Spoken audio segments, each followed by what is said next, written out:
ఓం విశ్వకర్మణే నమః. నమస్కారం అండి. Welcome to Rambabu Vasudarshini channel. నిన్న మనం ఈశాన్యం గురించి తెలుసుకున్నామండి. ఇప్పుడు వచ్చి తూర్పు ఈశాన్యం అండి, ఈస్ట్ నార్త్ ఈస్ట్. ఇది ఎంజాయ్మెంట్ జోన్ అండి. ఎంజాయ్మెంట్ అంటే హ్యాపీగా ఉండడానికి పనికొస్తుంది.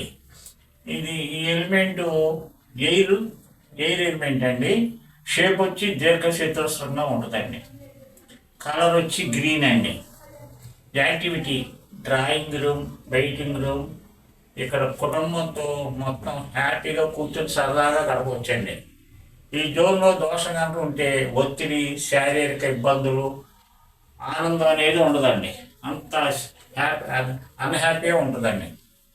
నెక్స్ట్ వచ్చి ఈస్ట్ తూర్పు అండి. ఇది సోషల్ అసోసియేషన్ జోను.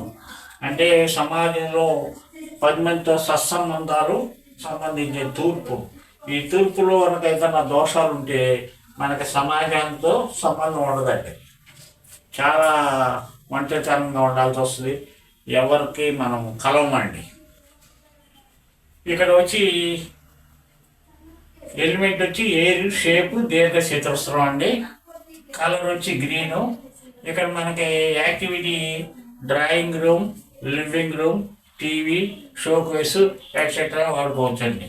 ఈ జోన్లో దోషం ఉంటే సమాజంతో ఎలాంటి సంబంధాలు ఉండవు. మనం ఒంటరిగా ఉంటాం, ఏ పని చెయ్యం, అది ఇబ్బంది కలుగుతుందండి. ఈ ప్లేస్ రామ లక్ష్మణ ఫోటో కానీ, కృష్ణుని ఫోటో కానీ మనం తూర్పులో పెట్టుకోవచ్చు. ఈస్ట్ సౌత్ ఈస్ట్ అంటే తూర్పు ఆగ్నేయం. ఈ ఎలిమెంట్ వచ్చి ఎయిర్ ఎలిమెంట్. షేప్ వచ్చి దీర్ఘచతురస్రం. కలర్ వచ్చి గ్రీను. యాక్టివిటీ ఇక్కడ మనకి టాయిలెట్ కట్టుకోవచ్చు, ఇబ్బంది లేదు. ఈ దానిలో వల్ల దోషాలు ఉంటే ఒత్తిడి, యాంగ్జైటీ, నిజ జీవితంలో లక్ష్యాలు కోల్పోతాం. ఒకవేళ బాగుంటే జీవితంలో లక్ష్యాలు సాధించడానికి, అర్థం చేసుకోవడానికి మంచి ఉపయోగం ఉంటుందండి. ఇక్కడ దోషం ఉంటే ఒత్తిడి, అనారోగ్యము, షుగర్, బీపీ లాంటి దీర్ఘ వ్యాధులు కూడా వస్తాయండి. అందుకని ప్రతి జోను కూడా మనం క్లియర్గా చూసుకుని జాగ్రత్తగా మనం చూసుకోవాలండి. అప్పుడు మనకి మంచి రిజల్ట్ వస్తుందండి. నమస్కారం. Thanks for watching. Like, subscribe, click the bell icon.